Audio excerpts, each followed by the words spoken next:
करते। अभिवादन स्वीकार करिए विकास कुमार का। आज फिर हम इकोनॉमिक्स में कुछ बहुत इंपॉर्टेंट टॉपिक लेकर आए हैं, जो टॉपिक उदारवादी, समाजवादी और मिश्रित अर्थव्यवस्था पे बात करेंगे हम। इस इकोनॉमिक के बारे में बात करेंगे, काम कैसे करता है, इसका कॉन्सेप्ट कैसे डेवलप हुआ और कब कब ये अप्लाई हुआ, इसके बारे में हम लोग विस्तार से बात करेंगे। तो आइए देखिए, हम लोग पहले बात करते हैं लिबरल लिबरल उदारवादी जो इकोनॉमिक्स होता है, ये बेसिकली दो लोगों पे बहुत ज़्यादा फोकस करता है। एक आपका कैपिटलिस्ट यानी पूंजीवादी अर्थव्यवस्था, जिसको आप कह सकते हैं कि ये पूंजीवादी अर्थव्यवस्था पे बहुत ज़्यादा यहाँ पे क्या किया जाता है, फोकस किया जाता है। जो लिबरल होते हैं। सोशलिस्ट जो इकोनॉमिक्स होते हैं, सोशलिस्ट इकोनॉमिक्स क्या करते हैं, यहाँ पे गवर्नमेंट का मीनिंग समझ लीजिएगा कि गवर्नमेंट यहाँ पे ज़्यादा रूल करते हैं और गवर्नमेंट का कंट्रोल जो होता है वो ज़्यादा होता है। गवर्नमेंट का जो कंट्रोल है वो ज़्यादा है, किसमें? सोशलिस्ट में। और गवर्नमेंट कहने का मतलब ये है कि वहाँ पे डेमोक्रेसी के थ्रू गवर्नमेंट आया है। ये बात यहाँ समझ लीजिएगा, गवर्नमेंट जो आया है वो डेमोक्रेसी के थ्रू आया है, ऐसे ही नहीं डायरेक्ट डिक्टेटरशिप जैसा कुछ कॉन्सेप्ट डेवलप हो गया हो, ऐसा कोई कॉन्सेप्ट ना हो, तब यहाँ पे सोशलिस्ट ऐसे इकोनॉमिक्स को हम लोग मानते हैं। और तीसरा हम लोगों का है मिक्स इकोनॉमिक्स में हम लोग क्या करते हैं कि दोनों की प्रॉपर्टीज, तो उदारवादी की और समाजवादी की भी, सोशलिस्ट की भी और लिबरल का भी, दोनों की प्रॉपर्टीज जब एग्जिस्ट करा के यानी मिक्स प्रॉपर्टी बनाते हैं, दोनों के प्रॉपर्टी को मिक्स कर देते हैं, वही हमारा मिक्स इकोनॉमिक्स की तरह काम करता है। यही बेसिकली कॉन्सेप्ट है। और यहाँ पे गवर्नमेंट का जो कंट्रोल होगा, खासकर लिबरल में, एक गवर्नमेंट का कंट्रोल जो रहेगा वो बहुत ही कम रहेगा, ये फ्री टाइप का रहेगा, यानी गवर्नमेंट का कंट्रोल बिल्कुल ही लेस रहता है यहाँ पे। राइट, इतना बात क्लियर है? तो चलिए आइए देखते हैं हम लोग। अब देखिए, नियंत्रण यानी कंट्रोल के बेस पे हम लोग इसको वर्गीकरण किए हैं। आइए, उदारवादी अर्थव्यवस्था यानी लिबरल इकोनॉमिक्स। लिबरल इकोनॉमिक्स में क्या होता है, यहाँ पे the A private sector mainly control करता है। जो प्राइवेट सेक्टर है ये मेनली क्या करता है, कंट्रोल करता है आपका। और कैपिटलिस्ट जो इन्वेस्टमेंट है, ठीक है, कैपिटलिस्ट इन्वेस्टमेंट है, ले लीजिए। कैपिटलिस्ट जो इन्वेस्टमेंट है, यहाँ पे देख लीजिए, इन लोगों का ही सबसे ज्यादा इन्वेस्टमेंट होता है, इसीलिए इसको कैपिटलिस्ट इन्वेस्टमेंट भी बोलते हैं, यानी कैपिटलिस्ट अर्थव्यवस्था भी बोलते हैं। उदारवादी अर्थव्यवस्था को, लिबरल अर्थव्यवस्था को यानी इकोनॉमिक को कैपिटलिस्ट भी बोलते हैं, कैपिटलिस्ट इकोनॉमिक्स भी बोलते हैं। जो इनका कॉन्सेप्ट डेवलप हुआ था, और एक कॉन्सेप्ट सबसे पहले डेवलप हुआ, तो इस कॉन्सेप्ट को एडम स्मिथ दिए थे। एडम स्मिथ जो हैं, उन्होंने इस कॉन्सेप्ट को, या आप ये कह सकते हैं कि उन्हीं के कॉन्सेप्ट के बेस पे लिया गया है, उन्हीं के कॉन्सेप्ट पे लिया गया है, ठीक है। और यह उन्हीं के कॉन्सेप्ट से क्या है, प्रभावित है, उसी का इफेक्ट है इसमें। इस तरीके से हम लोग का उदारवादी यानी कैपिटलिस्ट इकोनॉमिक्स काम करता है। इसके बारे में कुछ और रीड कर लीजिए कि ये अधिकांश विकसित देशों में अप्लाई होता है, जो हमारे यहाँ विकसित देश है, अपनाई गई है। और यहाँ पे अमेरिका, ब्रिटेन, फ्रांस ये एग्जाम्पल है। यहाँ पे जो व्यवस्थाएं हैं इकोनॉमिक्स की, वो कैपिटलिस्ट है। यहाँ पे गवर्नमेंट का जो इंटरफेयर है, वो बहुत ही कम है। गवर्नमेंट इसको कंट्रोल नहीं करती, गवर्नमेंट कंट्रोल करती है मगर फ्री है, यानी ज्यादा आपको यहाँ पे क्या मिलेगा कि प्राइवेट यानी इंटर्नशिप, स्टार्टअप जैसे कॉन्सेप्ट यहाँ पे बहुत ज्यादा तेजी से चलते हैं। Liberal economics has been adopted must of the developed countries like America, Britain और फ्रांस एटसेट्रा। तो ये बात हम समझ रहे हैं कि आपको अब क्लियर हो गया होगा कि सीधी बात है कि यहाँ पे कैपिटलिस्ट होते हैं, और यहाँ पे जो याद रखने वाली बात है एडम स्मिथ के कॉन्सेप्ट से ज्यादा इम्पैक्ट इस थ्योरी पे पड़ा हुआ है। और यहाँ कैपिटलिस्ट को बहुत ज्यादा प्रमोट किया जाता है और फ्री यानी जो गवर्नमेंट का कंट्रोल होता है वो बहुत ही कम होता है। Less control of government, less control of government. ये बस इतनी बातें आप लोग ठीक से याद रखिएगा। Government, less control of government, government का जो कंट्रोल होता है वो बहुत ही कम होता है। यही हमारा क्या है, उदारवादी अर्थव्यवस्था में है। अब आइए नेक्स्ट देखिए क्या है। अब देखिए सामाजिक यानी सोशलिस्ट इकोनॉमिक्स। देखिए सोशलिस्ट इकोनॉमिक्स अगर आप देखेंगे तो एक कार्ल मार्क्स के विचार से बहुत ज्यादा प्रभावित मिलेगा आपको। और सोशलिस्ट इकोनॉमिक्स में बेसिकली क्या करते हैं हम लोग कि यहाँ पे जो गवर्नमेंट है, यहाँ देखिए समाजवादी अर्थव्यवस्था समस्त आर्थिक गतिविधियों का संचालन करता है, यानी गवर्नमेंट का कंट्रोल सबसे ज्यादा होता है। जो गवर्नमेंट का कंट्रोल है यहाँ मैक्सिमम है। गवर्नमेंट का कंट्रोल क्या है, यहाँ पे मैक्सिमम है। ये बात आप सीधे सीधे यहाँ पे कह सकते हैं कि गवर्नमेंट का कंट्रोल क्या है, मैक्सिमम है। किसमें, सोशलिस्ट इकोनॉमिक्स में। और मीन्स ऑफ द प्रोडक्शन यानी संसाधनों पे in a society, a socialist economics all economics activity operated in the control by the government. ये वर्ड याद रखिएगा, कंट्रोल बाय द गवर्नमेंट। तो ऐसा नहीं है कि सर यहाँ पे कैपिटलिस्ट का कोई भी बात होती ही नहीं है, प्राइवेट ओनरशिप होता ही नहीं है क्या? तो हमारा जवाब होगा होता है, प्राइवेट ओनरशिप होता है। ऐसा नहीं है कि प्राइवेट ओनरशिप होता ही नहीं है, मगर उनको बहुत ज्यादा अथॉरिटी नहीं दी जाती, बहुत ज्यादा पावर नहीं दिया जाता। ये बात याद रखिएगा, उनका पावर बहुत ही लिमिटेड होता है। और इससे पहले आप इसका प्योर एग्जांपल जान सकते हैं, यूएसएसआर। जो पहले यूएसएसआर था, पहले यूएसएसआर कहने का मतलब यह है जिस समय रसिया और यूक्रेन सब आपस में एक में थे, उस समय का यूएसएसआर की बात हो रहा है। अभी का यूएसएसआर की बात नहीं हो रहा है। तो इसका सोशलिस्ट का वो प्योर एग्जांपल था। अब आइए मिक्स इकोनॉमिक्स के बारे में समझते हैं। देखिए 1929 में जहां तक हमें याद आ रहा है और हम सही हैं कि 1929 में ग्रेट डिप्रेशन आया था पूरे वर्ल्ड लेवल पे। फर्स्ट वर्ल्ड वार के बाद एकदम बिल्कुल ग्रेट डिप्रेशन आया था। तो उसी समय केन्स जो थे, एक केन्स की थ्योरी के बेसिस है, ये बहुत अच्छे इकोनॉमिक्स हुए हैं, इनके बारे में हम लोग पढ़ते हैं।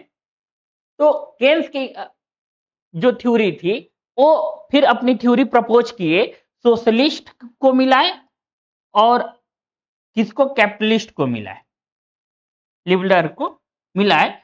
और यही दोनों सोशलिस्ट और कैपिटलिस्ट मिले तो हमारा क्या बना, मिक्स इकोनॉमिक्स की थ्योरी डेवलप हुआ। और अभी हमारे इंडिया में भी, भारत में भी हम लोग मिक्स इकोनॉमिक्स पे ही काम करते हैं। इंडिया में भी मिक्स इकोनॉमिक्स पे ही काम करते हैं, यानी कुछ पार्ट प्राइवेट को भी पावर दिया जाता है, प्राइवेट को भी पावर इसमें अच्छा खासा मिलता है, ठीक है, और गवर्नमेंट को भी पावर अच्छा खासा मिलता है। हमारे यहाँ ढेर सारे अगर प्राइवेट कंपनियां देखते हैं तो ये रहता है कि कहीं के प्राइवेट की ओनरशिप ज्यादा होती है, कहीं गवर्नमेंट ओनरशिप ज्यादा होता है।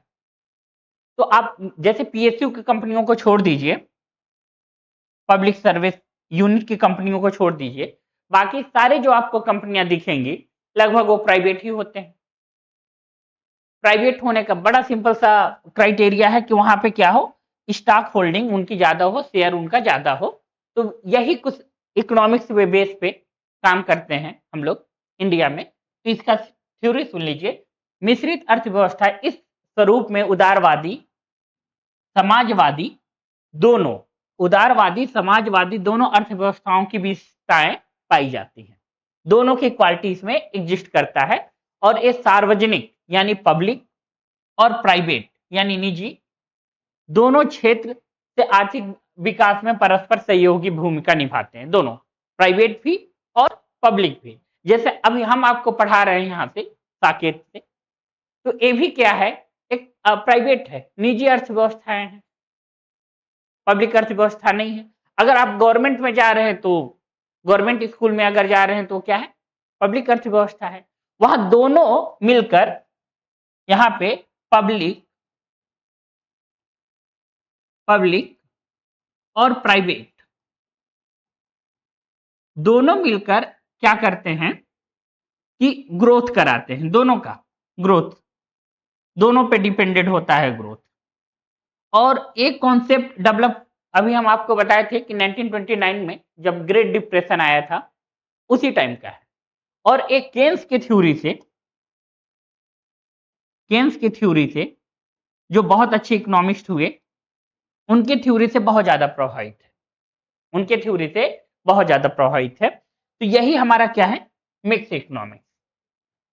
In this form of the mix economic characteristics of the both liberal and socialist, ये वर्ड आप गलत ना करिएगा, लिबरल और सोशलिस्ट दोनों से होता है। Economics found this the public and private sector play of the mutually supportive and economic development of the country.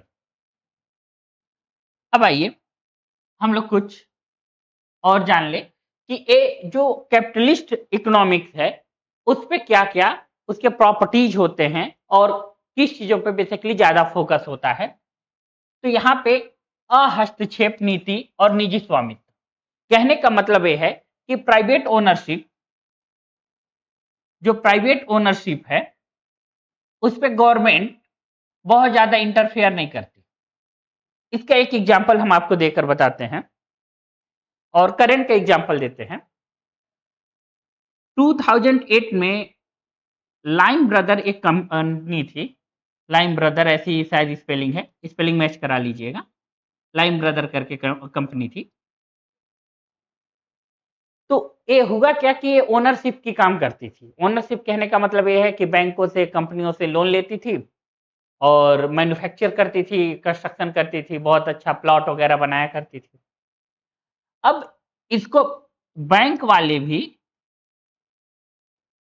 और कंपनी वाले भी खूब पैसे दिए, दोनों, बैंक से भी खूब पैसे मिले इनको और कंपनी से भी खूब डॉलर मिला, ठीक है। और इतने प्लॉट बन गए, इतने फ्लैट बन गए कि यहाँ पे परचेज करने वाला ही कोई नहीं रहा, परचेज कोई कर ही नहीं रहा है। जब परचेज कर नहीं रहा है तो बिकेगा नहीं।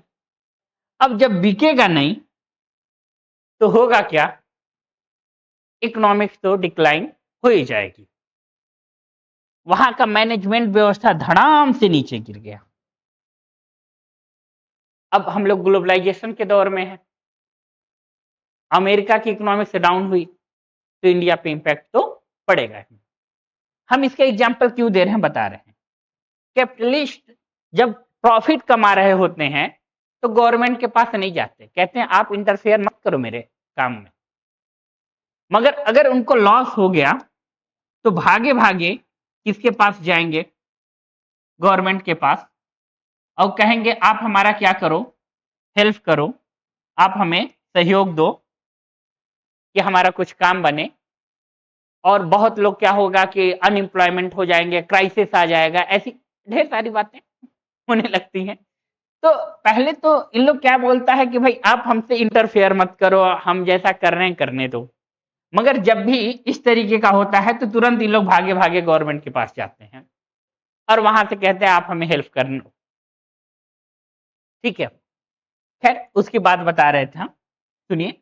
प्रतियोगिता पर बल, इम्फेसिस ऑफ द कंपटीशन, यहाँ पे क्या होता है कि कंपटीशन पे बहुत ज्यादा बल दिया जाता है। जैसे एक आख एग्जांपल दे दें कि पहले एयरटेल थी सिर्फ आपका सिम में, बीएसएनएल था, बीएसएनएल,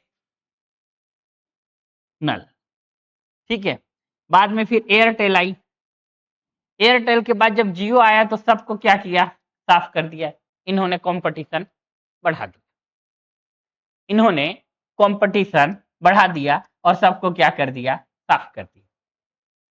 मांग और आपूर्ति के नियमों पे आधारित वितरण, यानी जितना डिमांड होगा और उसी के अकॉर्डिंग क्या होगा, वितरण भी होगा, डिस्ट्रीब्यूशन भी उसी के अकॉर्डिंग होगा। मांग और डिमांड के बेस पे ही वितरण होगा यानी डिस्ट्रीब्यूशन होगा। तो यहाँ पे distribution the basis on the law dependent and supply, demand and supply, जैसे डिमांड होगा उसी तरीके से सप्लाई में क्या होगा, डिस्ट्रीब्यूटेड होगा। फिर बात करते हैं बाजार की शक्तियां का, तो market force at the centre, market centralised होती है। और देखिए सेंट्रलाइज्ड होना किसी भी इकोनॉमिक्स के लिए ज्यादा टाइम के लिए सही नहीं होता। अगर सेंट्रलाइज्ड है तो हो सकता है आपकी इकोनॉमिक्स बहुत तेजी से ग्रोथ करेगी, इकोनॉमिक्स बहुत तेजी से ग्रोथ करेगी, वहां का मार्केट कैप भी क्या हो जाए, इंक्रीज हो जाए बहुत तेजी से, मगर एक टाइम पीरियड के बाद वो डिक्लाइन कर जाएगी, एक टाइम पीरियड के बाद वो डिक्लाइन कर जाएगी, या फिर वहां पे जो इनइक्वलिटी है यानी गरीबी अमीरी की दूरी है बहुत तेजी से बढ़ जाएगी। जब भी ऐसा होगा कि इकोनॉमिक्स आपका सेंट्रलाइज्ड की तरफ फोर्स करेगा और सेंट्रलाइज्ड हो जाएगा तो ऐसा होगा। ठीक है, आइए देखिए नेक्स्ट बात कर रहे हैं हम लोग सोशलिस्ट इकोनॉमिक्स के प्रॉपर्टीज के। सोशलिस्ट में क्या होता है, government ownership of the resources, यहाँ पे गवर्नमेंट ही क्या होता है, ओनरशिप होता है रिसोर्सेस का। अब हमारे ये बात हमेशा याद रखिएगा, हम जब भी आपको बोलते हैं कि गवर्नमेंट ओनरशिप, तो जो गवर्नमेंट आएगा वो डेमोक्रेसी से आएगा भाई, जो गवर्नमेंट आएगा वो डेमोक्रेसी से आएगा। ठीक है, अगर डेमोक्रेसी से नहीं आ रहा है तो सोशलिस्ट की डिफिनीशन पे फॉलो भी नहीं होगा। जैसे एग्जांपल में नॉर्थ कोरिया ले लीजिए, अगर आप जब नॉर्थ कोरिया की बात हमसे करते हैं, ठीक है, तो वहां पे गवर्नमेंट अपने आप को गवर्नमेंट बोले या ओनर बोले, मगर वो डेमोक्रेसी से नहीं आए हैं, वो डिक्टेटरशिप जैसा कुछ कॉन्सेप्ट है वहां पे। तो फिर ये थ्योरी वहां पे पूरी पूरी अप्लाई मत करिएगा, ये प्रॉपर्टीज वहां पे अप्लाई मत करिएगा। ठीक है, देखिए यहाँ पे government ownership of the resources, बाजार की शक्तियों द्वारा मांग आपूर्ति तथा प्रतियोगिता जैसे तत्व अनुपस्थित होते हैं, इस तरीके की चीजें प्रेजेंट नहीं होती है। योग्यता और आवश्यकता के अनुसार क्या होता है, वितरण होता है कि किसकी एलिजिबिलिटी है। राज्य की कल्याणकारी यानी वेलफेयर ऑफ द सोसाइटी की भावना होती है, वेलफेयर ऑफ सोसाइटी की भावना होती है। तो यहाँ देखिए government ownership of resources, market force factor like a demand and supply, competition are absent and distribution according to the ability and need, किसकी एबिलिटी है और किसकी नीड है उसी के अकॉर्डिंग क्या होगा, डिस्ट्रीब्यूशन होगा। और ये वेलफेयर स्टेट कहने का मतलब है वेलफेयर सोसाइटी या वेलफेयर कंट्री, वेलफेयर कंट्री पे काम करता है। नेक्स्ट आइए देखिए मिश्रित अर्थव्यवस्था यानी मिक्स इकोनॉमिक्स। तो मिक्स इकोनॉमिक्स का जो प्रॉपर्टी है, जब 1929 की बात हम बोले थे कि जिस समय ग्रेट डिप्रेशन आया था केन्स के उसी समय केन्स से ये क्या हुआ थ्योरी प्रभावित है। तो उस समय दोनों की जरूरत पड़ी हम लोगों का। देखिए अगर मार्केट में कंपटीशन ना हो, गवर्नमेंट सारी चीजें बहुत आराम से अवेलेबल करा दे, तब पर भी बहुत दिक्कत है, वहां के लोग काम ही नहीं करेंगे, वहां के जो पर्सन होंगे वो वर्क ही नहीं करेंगे। तो गवर्नमेंट प्लस प्राइवेट दोनों यहाँ पे रहेंगे, दोनों को क्या दिया जाएगा, ओनरशिप दिया जाएगा,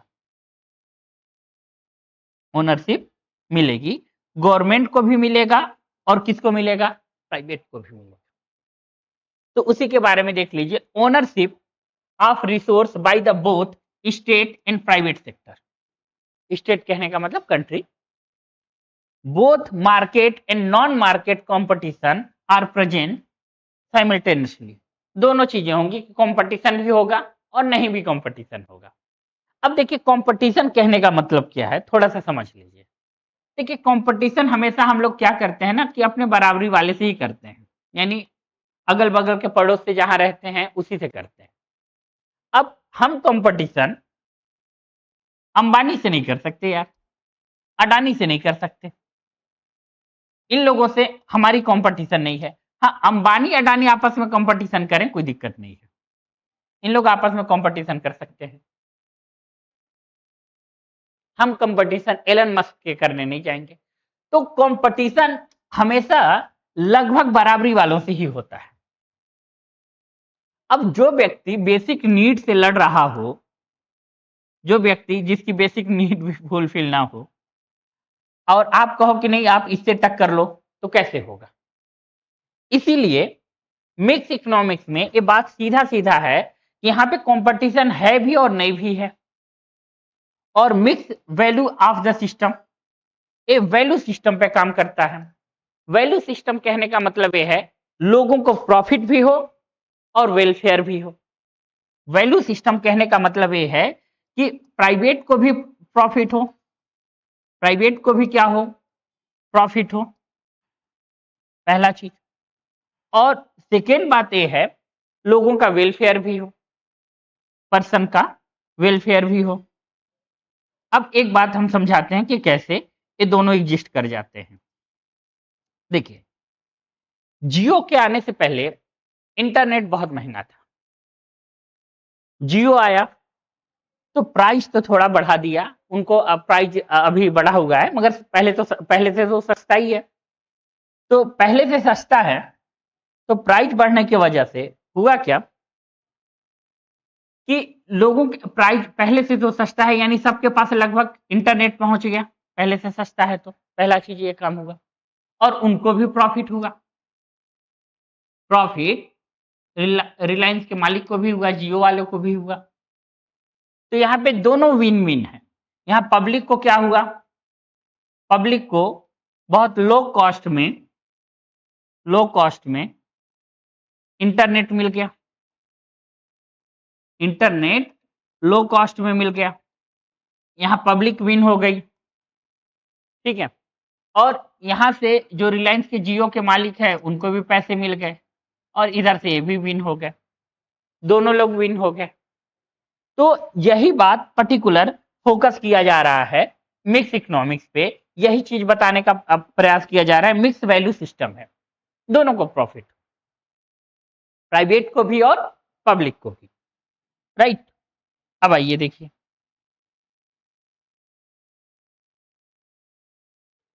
अब यहाँ पे देखिए हम डेवलप्ड कंट्री की बात करेंगे, अंडर डेवलप्ड कंट्री की बात करेंगे, और डेवलप्ड कंट्री की बात करेंगे, डेवलपमेंट कंट्री कह लीजिए, उस पर बात करेंगे। तो देखिए अंडर डेवलप्ड कंट्री किस बेस पे डिसाइड होते हैं, पहले ये समझ लीजिए। एक कीवर्ड याद रखिए आप लोग, एक कीवर्ड याद रखिए हमेशा,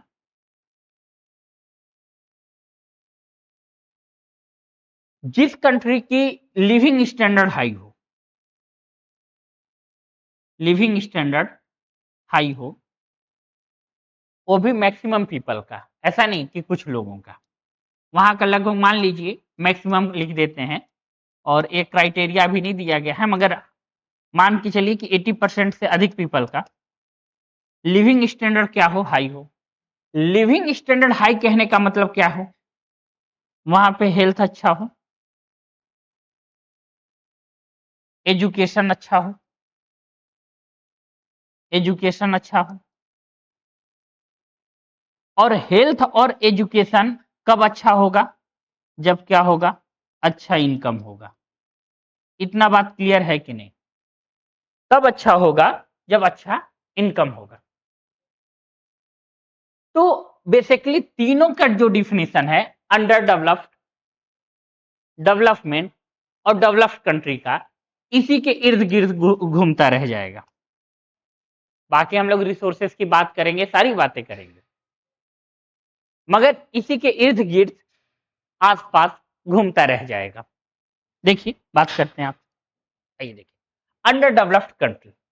अंडर डेवलप्ड कंट्री में बेसिकली तीन चीजों पे ज्यादा फोकस किया जाएगा कि वहां पे जो संसाधन है, यानी रिसोर्सेस हैं, नेचुरल रिसोर्स है, भौतिक और मानवीय, वो कैसा है और कितना यूज्ड है। तो अगर वहां पे यूज्ड बिल्कुल ना के बराबर हो, बहुत दिक्कत है, यूज हो ही नहीं रहा है, तो उसको हम लोग क्या करेंगे, अंडर डेवलप्ड में काउंट कर देंगे। जैसे ध्रुवीय क्षेत्र, सहारा रेगिस्तान, ये सब क्या होंगे, अंडर डेवलप्ड होंगे। Those place countries are called the underdeveloped when any one of the three types resource, natural, physical and human is negligible। वहां पे तीनों है भी, पहली बात एग्जिस्ट नहीं कर रहे हैं तीनों, और है तो यूज नहीं हो रहा है। तो ऐसे जैसे पोलर रीजन होगा और सहारा का डिजर्ट हो गया। इतना बात क्लियर हो रहा है आप लोगों को? ठीक है, कि सहारा का डिजर्ट हो रहा है तो बेसिकली तीन चीजें हैं, और क्या हो रहा है कि इन तीन चीजों में वो नगण्य यानी न के बराबर यूज हो रहे हैं। ऐसा कुछ है नहीं कि हम वहां पे यूज कर पा रहे हैं, तो उसको काउंट करेंगे हम लोग अंडर डेवलप्ड में। आइए अब देखिए डेवलपिंग कंट्रियां, जैसे डेवलपिंग कंट्रियां में क्या है, हमारा देश इंडिया है। अब यहाँ पे तीन चीजों को बेसिकली फोर्स किया जाएगा कि एक अल्प विकसित विकासशील देश वह है जिसमें उपयुक्त अथवा अर्ध प्रयुक्त दूसरी चीजें, यानी तीनों चीजें इसमें कम है। डायरेक्ट वो अच्छे से डिफिनीशन लिखना चाहिए था उनको, डिफिनीशन डायरेक्ट नहीं है। तीनों चीजों का यूज लेस या और मोर हो रहा होगा। जो यूज है लेस या मोर हो रहा है किन किन चीजों का? ह्यूमन नेचुरल रिसोर्स का, कि वहां पे देखिए नेचुरल रिसोर्स कैसा है, ह्यूमन कैसे हैं, और संसाधन कैसा है। ये तीनों का जो यूज हो रहा है वो लेस मोर हो रहा है, तो उसको हम लोग बोलेंगे डेवलपिंग। उसको हम लोग बोलेंगे डेवलपिंग। अंडर डेवलप्ड और developing country is the one and the three is the unused, the semi-used human power. On the other hand, unused the natural resource are available more or less quantity। अच्छा ultimately लिखा हुआ है English में, तो उसको हम लोग क्या बोलेंगे? Developing economics. उसको क्या बोलेंगे हम लोग? Developing economics. जैसे एग्जांपल के तौर पे हम लोग अगल बगल की सारी कंट्रियां ले सकते हैं। इंडिया हो गया, भूटान हो गया, नेपाल हो गया। ये सब जो कंट्री हैं इसको हम लोग बहुत आराम से बोल सकते हैं कि ये डेवलपिंग कंट्री हैं या लेस डेवलप कंट्री है। नेक्स्ट देखिए, नेक्स्ट है हम लोगों का डेवलप्ड इकोनॉमी यानी विकसित। अब विकसित में यही तीनों चीज होंगे और उसका मैक्सिमम यूज होगा। क्या होगा? मैक्सिमम यूज होगा।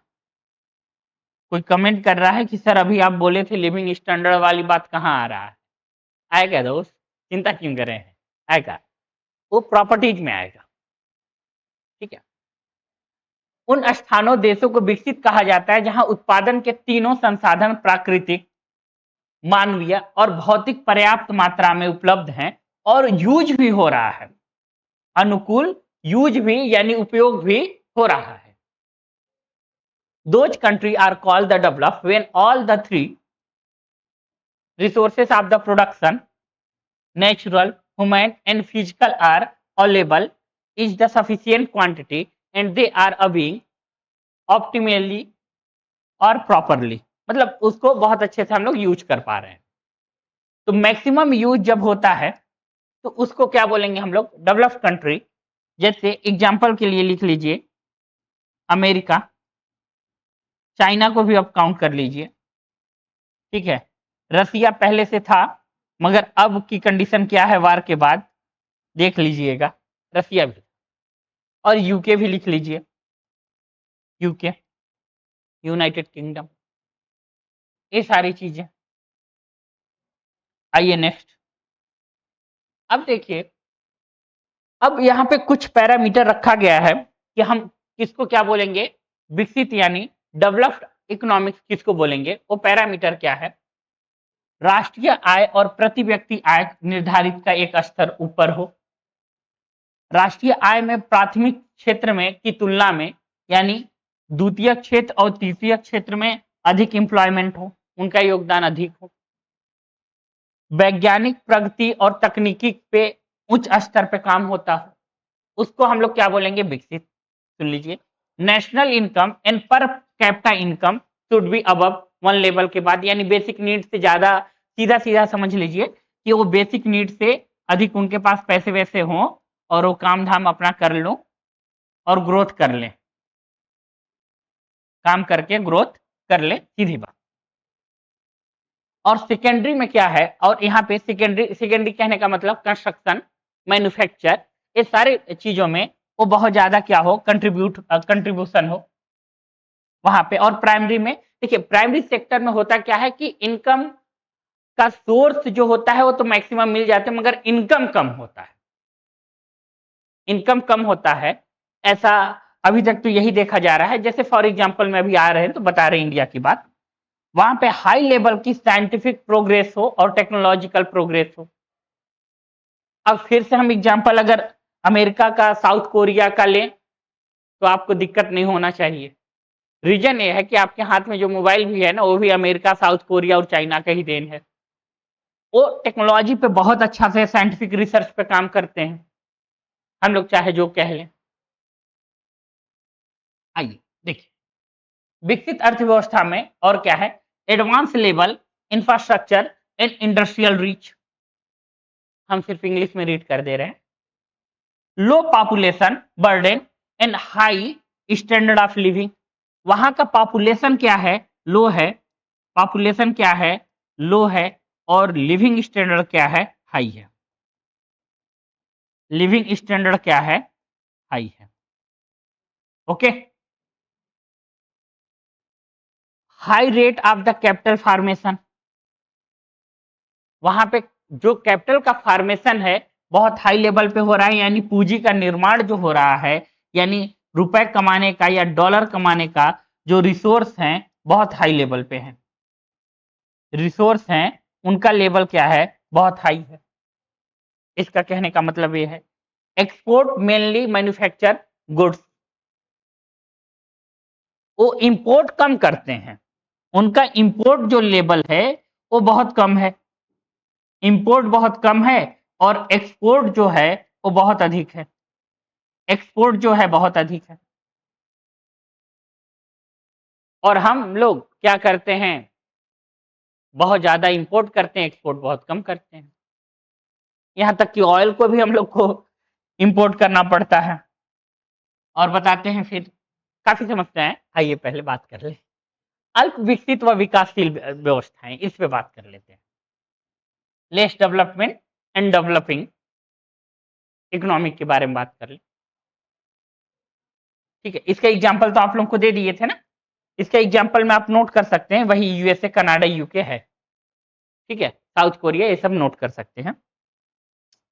इस पे देखिए, national income per capita income below the certain level, certain level कहने का मतलब ही है कि वो बेसिक नीड भी अच्छे से फुलफिल नहीं कर पा रहा है, जो इसकी मूलभूत सुविधाएं जिसको आप बोलते हैं कि खाना पीना, नहाना, कपड़ा, रोटी कपड़ा और मकान, वो भी ठीक से फुलफिल नहीं कर पा रहा है। तो ग्रोथ के बारे में वो सोचेगा कैसे। जनरेट क्रिएट राष्ट्रीय greater contribution of the primary sector, अब इंडिया की ही बात कर लें तो इंडिया में ही लगभग 70% जो एम्प्लॉयमेंट लोगों का है वो क्या है, एग्रीकल्चर यानी प्राइमरी सेक्टर से है।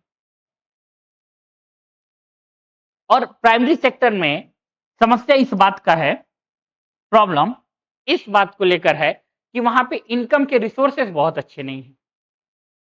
डॉक्टर एक कहेगा कि मेरा बेटा डॉक्टर बने, इंजीनियर एक कहेगा मेरा बेटा इंजीनियर बने, मगर किसान बहुत रेयर केस में ये बोलेगा कि मेरा बेटा किसान बने। मजदूर बहुत रेयर केस में बोलेगा कि मेरा बेटा क्या बने, मजदूर बने। बोलेगा ही नहीं, मजदूर तो बोलेगा ही नहीं। किसान लार्ज लेवल का होगा तो बोलेगा, मजदूर तो बोलेगा ही नहीं। तो कुछ ऐसी ही बातें हैं। और लो लेवल साइंटिफिक प्रोग्रेस है और टेक्नोलॉजिकल डेवलपमेंट, वहां पे लो लेवल का टेक्नोलॉजी का डेवलपमेंट होगा और साइंटिफिक बातें कम होंगी, साइंटिफिक बातें कम होगी, और जो भी अनएजुकेटेड पर्सन होंगे वो मूर्ख बनाने में लगे होंगे।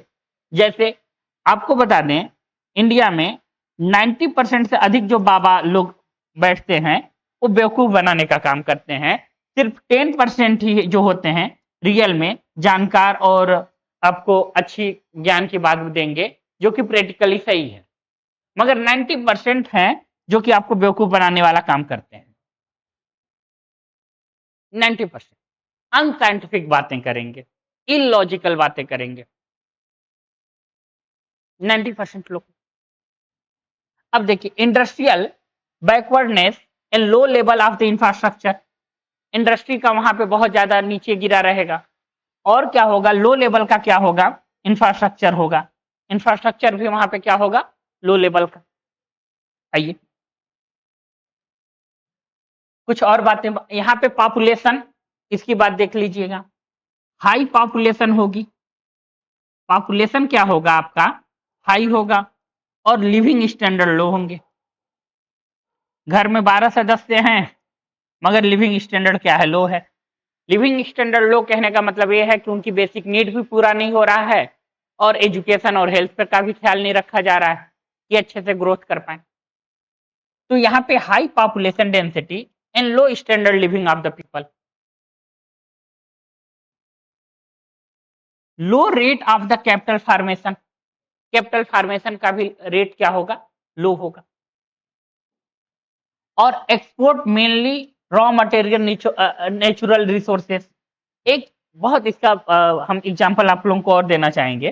देखिए होता क्या था, जब हमारे यहाँ अंग्रेज थे तो उन लोग क्या करते थे कि हमारे यहाँ से रॉ मटेरियल तो ले जाते थे, और रॉ मटेरियल ले जाने के बाद क्या करते थे, रॉ मटेरियल ले गए और इसी का मैन्युफैक्चर करते थे, यानी प्रोडक्ट बनाते थे, प्रोडक्ट बनाकर लाते थे और उसी चीज को महंगा फिर से इंडिया में बेच देते थे। ये इंडिया है और ये यू के ले लीजिए, यहाँ से रॉ मटेरियल गया और यहाँ से क्या हुआ, प्रोडक्ट आ रहा है, यहाँ से क्या आ रहा है, प्रोडक्ट आ रहा है, और इसका जो प्राइस होता था हाई कर देते थे, प्राइस क्या कर देते थे, हाई कर देते थे।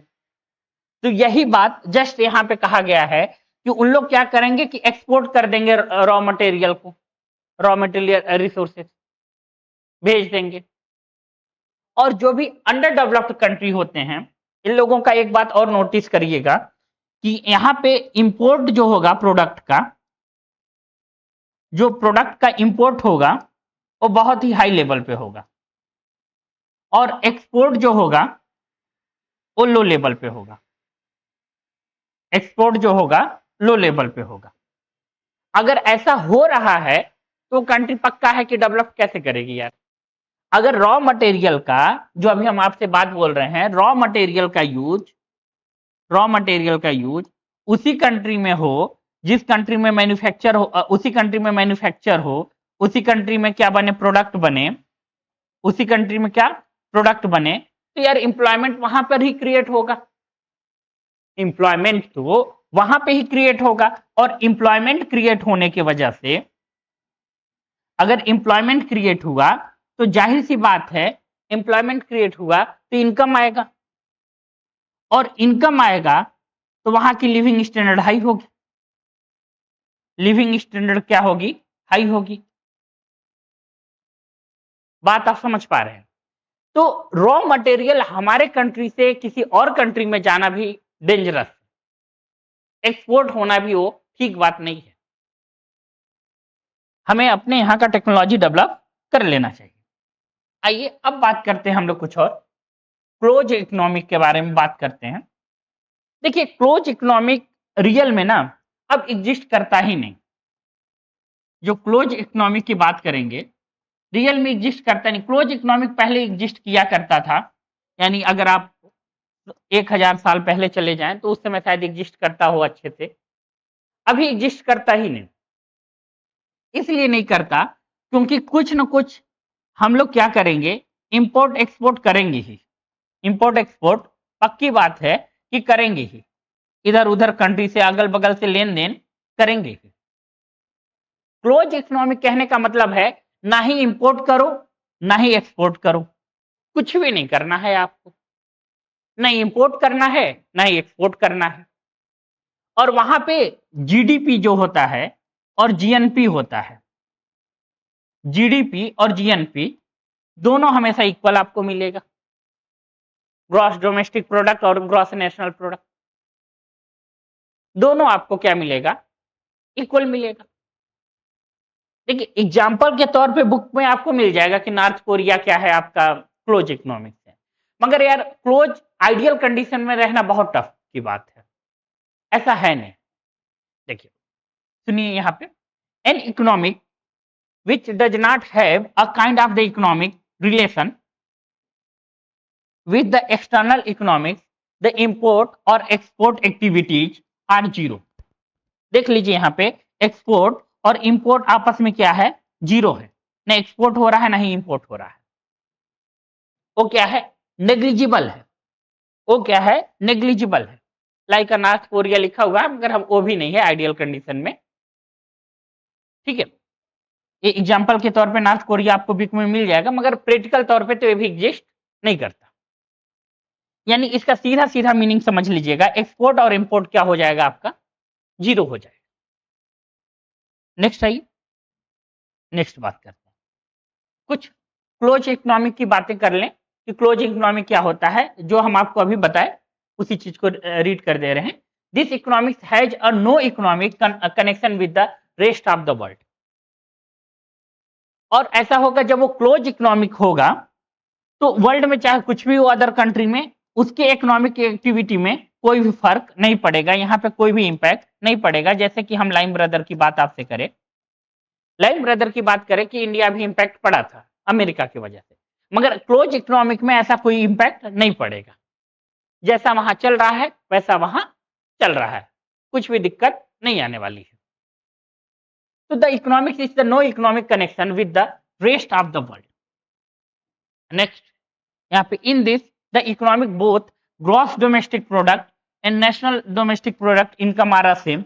जो हम आपको बताए थे नेशनल इनकम प्रोडक्ट है, तो जीडीपी और जीएनपी जो जिसकी बात बोले थे, जीडीपी और नेशनल इनकम प्रोडक्ट एनआईपी जो है वो आपस में क्या होगा, इक्वल होगा, ये आपस में इक्वल होंगे। नेक्स्ट आइए, in this economic activity remain unaffected taking the place of the rest of the world. ये बात बता दी आपको। This economics the consumption investment are equal. अच्छा, जितना हम लोग कंजम्पशन यानी जितना कंजम्पशन होगा उतना ही प्रोडक्ट बनेगा, बिल्कुल आइडियल रहेगा। 4 लोगों को मोबाइल चाहिए तो 4 ही मोबाइल बनेगा, 10 लोगों को मोबाइल चाहिए तो 10 ही मोबाइल बनेगा, ऐसा होगा। तो बिल्कुल ये आइडियल कंडीशन है और ऐसी इकोनॉमिक्स एग्जिस्ट नहीं करती, ठीक है। देखिए, this is the imaginary economics.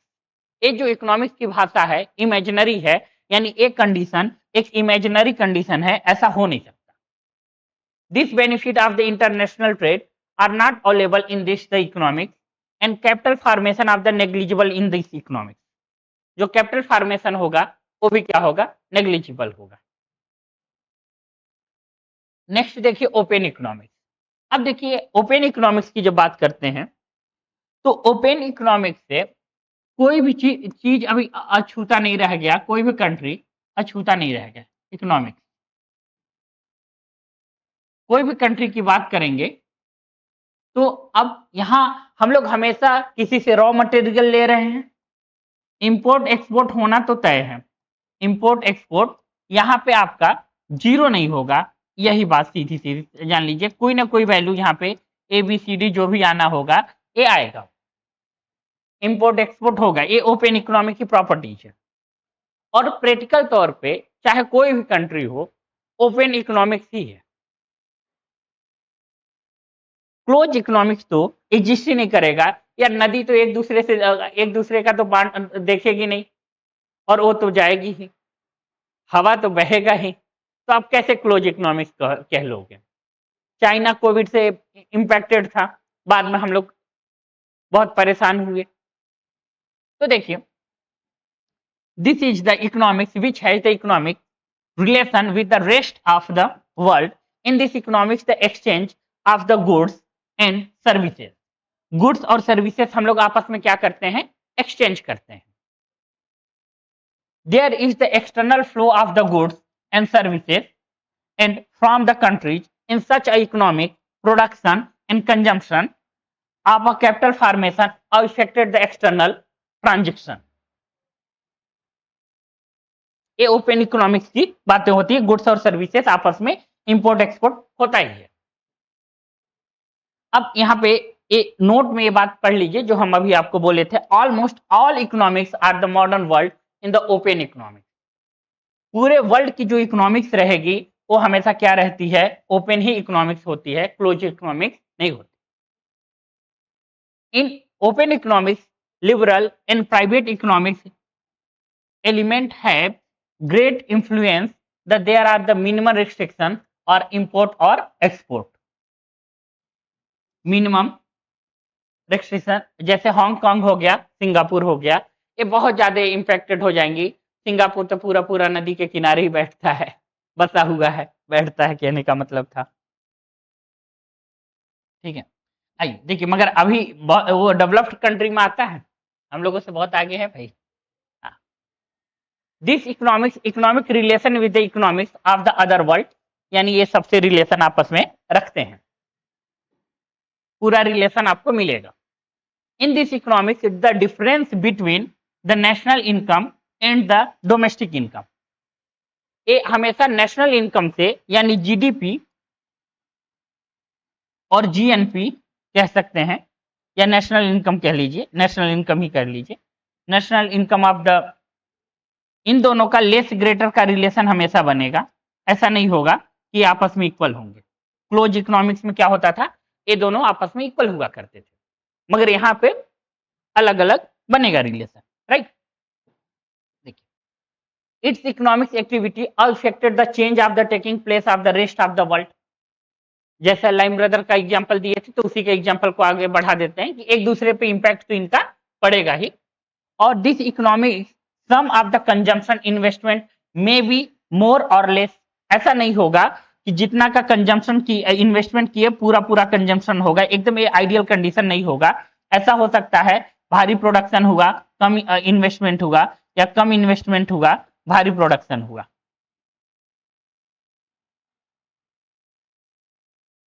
अरे भाई 1 मिनट रुक जाइए, ओके, थोड़ा सा खराब हो गया, हैंग करने लगा क्या भाई। हाँ चलिए देखिए देखिए, तो यहाँ पे एक कंडीशन ओ टच हो गया था, ठीक है, इस तरीके से होगा, यानी इन्वेस्टमेंट और कंजम्पशन में लेस ग्रेटर आपके आ जाएंगे, लेस ग्रेटर हो जाएगा। अब आइए देखिए, the benefit of the international trade repeated in the economics and trade, अंतरराष्ट्रीय व्यापारी और व्यवस्था, और ठीक है, इन this economics the capital formation and investment of the important, यहाँ पे दोनों होता है, इन्वेस्टमेंट भी होता है और एक्सचेंज भी होता है। It is the real economics, ये एक इमेजिनरी इकोनॉमिक्स नहीं है ओपन इकोनॉमिक्स, ये क्या है, रियल इकोनॉमिक्स है। ये जो इकोनॉमिक है वो क्या है, रियल इकोनॉमिक है आपका ओपन इकोनॉमिक्स। एक कंडीशन हमेशा याद रखिएगा कि ये क्या है, ओपन इकोनॉमिक्स एक रियल इकोनॉमिक्स है, इकोनॉमिक। नेक्स्ट आइए देखिए, अच्छा अर्थव्यवस्था के क्षेत्र में आगे आइए देखिए। अब देखिए अर्थव्यवस्था का जब एरिया सेक्टर की बात करते हैं, इकोनॉमिक सेक्टर की बात करते हैं, तो देखिए यहाँ बेसिकली हम लोग क्या किए थे, पहले तो 3 सेक्टर में बांटे थे, प्राइमरी, सेकेंडरी और टर्सरी, मगर 2 सेक्टर अब और निकल आए हैं, और वही जो यहाँ पे जो 2 सेक्टर और निकल आए हैं वो टर्सरी का ही देन, टर्सरी से ही निकला है। जैसे किसी चीज का आप पेटेंट ले लेते हैं, बता देते हैं भाई कि गाना ये है और कोई दूसरा कोई नहीं बजाएगा, बजाएगा तो हमको कॉपीराइट दो, पैसे दो, बुक लिख दिए। जब इस तरीके की बातें होती हैं तो 4th और 5th में इस सर्विस सेक्टर से ही दोनों निकला हुआ है। 4th और 5th का जो बात करेंगे हम आपसे, इस सर्विस सेक्टर का ही कॉन्सेप्ट से डेवलप हुआ है, किसी और से नहीं डेवलप हुआ है। आइए पहले प्राइमरी सेक्टर की बात करें। प्राइमरी सेक्टर में क्या होता है, ये हम लोग सोर्स लेते हैं, वो हमेशा सोर्स क्या होता है कि नेचुरल सोर्स पे मैक्सिमम डिपेंडेंसी होती है। जैसे agriculture, agriculture related activity, agriculture हो गया, फॉरेस्ट हो गया, फिशिंग हो गया, माइनिंग हो गया, और इस तरीके का उत्खनन जैसे चीजें होती हैं, जो क्षैतिज रूप से, कहने का मतलब ऊपर ऊपर जो खन रहे हैं हम लोग, ईंटा निकाल रहे हैं या पत्थर निकाल रहे हैं, ईंटा तो निकलता नहीं है, तो ऊपर ऊपर की बात है।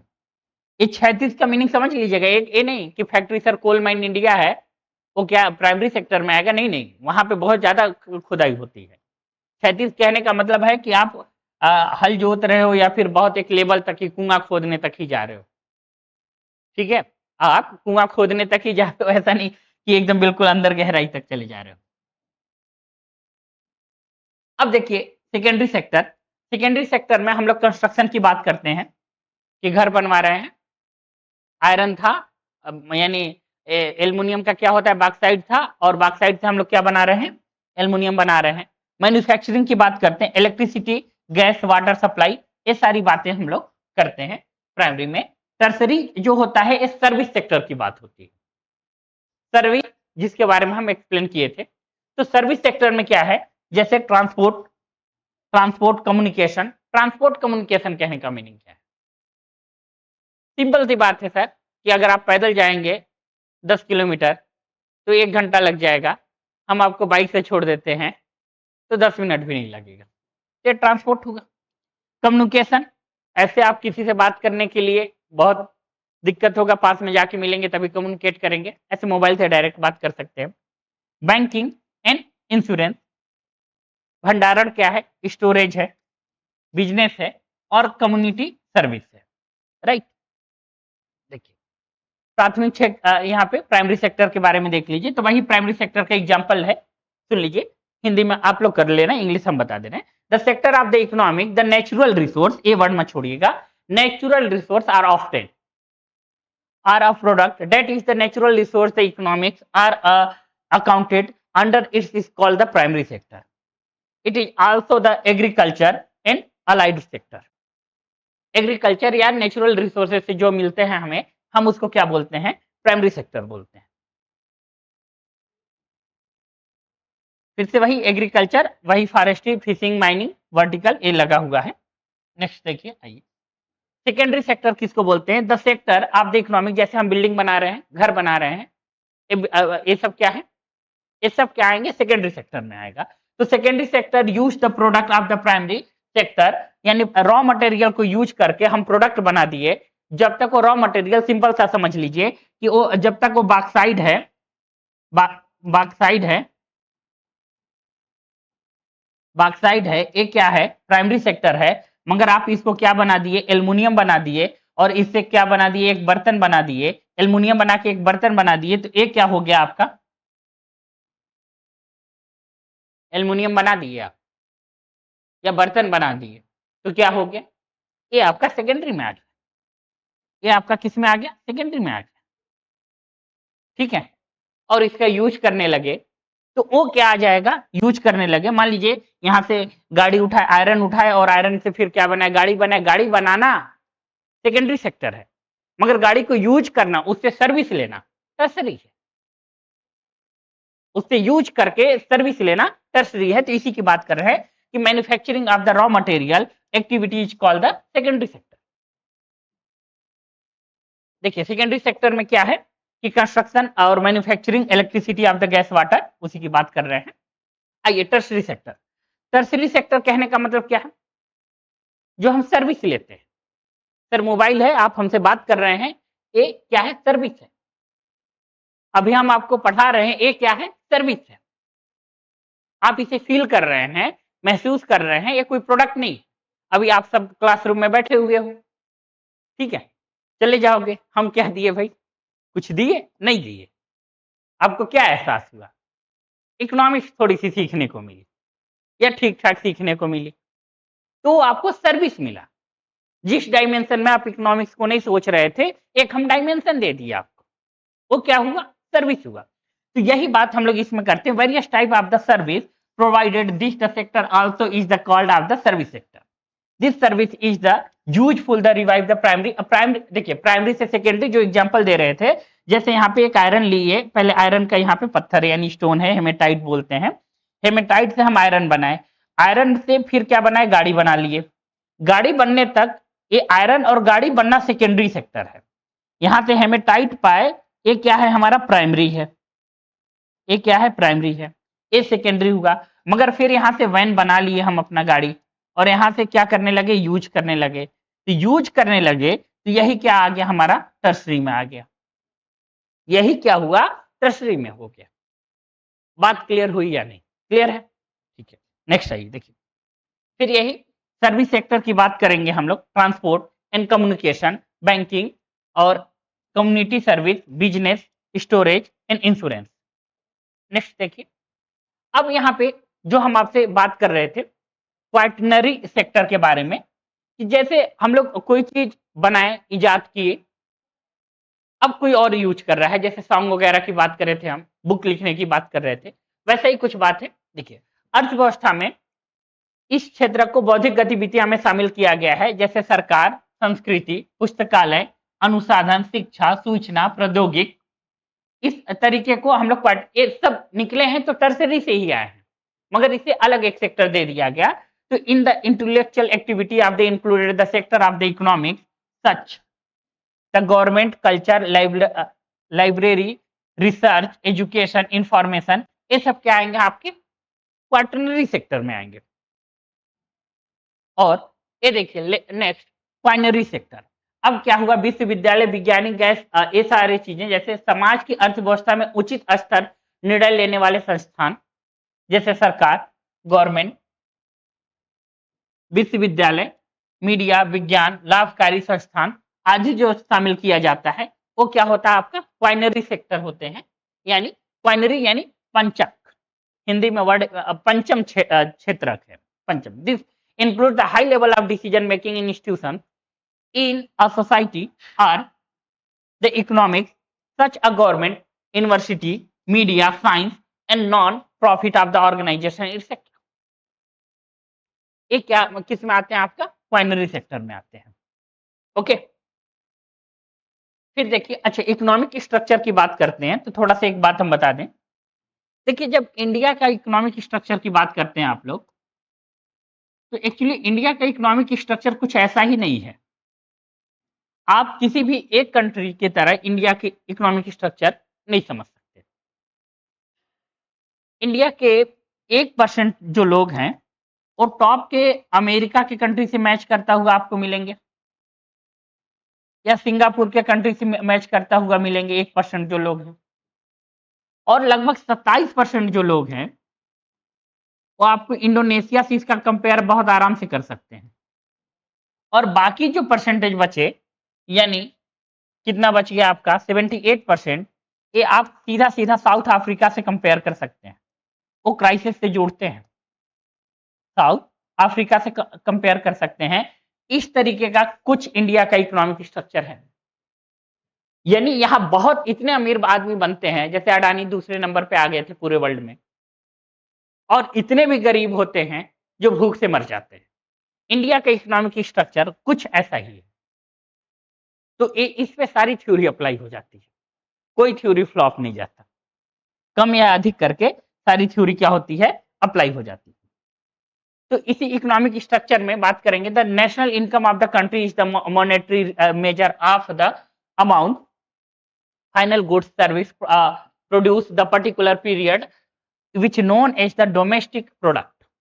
तो डोमेस्टिक प्रोडक्ट के बारे में, मगर इकोनॉमिक स्ट्रक्चर इंडिया का बहुत ऐसा है, जैसा अभी हम आपको बताए बिल्कुल ऐसा ही है। इसीलिए आम आदमी को इंडिया का इकोनॉमिक स्ट्रक्चर समझना तो और मुश्किल पड़ता है। कहते हैं यार बहुत अमीर आदमी भी है, बहुत गरीब आदमी भी है, तो करें क्या। ठीक है, तो अब आ गया थैंक यू का स्लाइड। अब देखिए कैसा आप लोगों को समझ आया, फीडबैक जरूर डालिएगा, और हमारे साथ जुड़े रहने के लिए आप लोगों को भी सबको थैंक यू वेरी मच, और चैनल को लाइक शेयर सब्सक्राइब कर दीजिएगा। ठीक है, ओके, थैंक यू।